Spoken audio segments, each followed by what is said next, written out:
இன்றைய காலகட்டத்தில் ஒரு ஃபோனும் சோஷியல் மீடியாவும் பல விஷயங்களுக்கு உபயோகமாக இருந்துகிட்டு இருக்கு. குறிப்பாக சொல்லணும்னா பாலியல் ரீதியான சீண்டல்கள் குறித்தான பல வீடியோக்களும் குற்றவாளிகளும் இந்த செல்போன் வீடியோக்கள் மூலமாக கையும் களவுமா பிடிபடுறது உண்டு. அப்படி தன்னை ஒருத்தர் ஓடும் பேருந்தில் பாலியல் ரீதியாக தொல்லை கொடுக்கறதா ஒரு பெண் எடுத்து வெளியிட்ட வீடியோவால் அந்த நபர் தற்கொலை பண்ணிக்கிட்டது பேசுபொருளாக மாறியிருக்கு.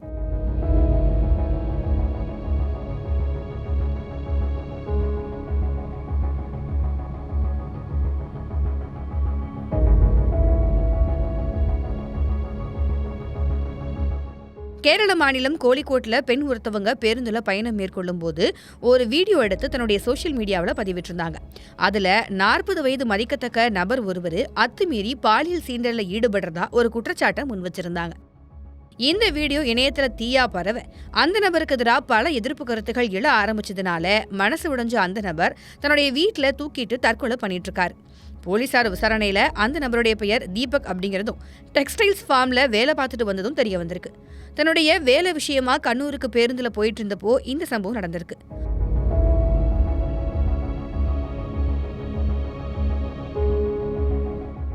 ஆனா தீபக் ஒரு அப்பாவி, இந்த மாதிரியான செயல்கள்ல அவர் ஈடுபட மாட்டார்னு அவரோட உறவினர்கள் சொல்றாங்க.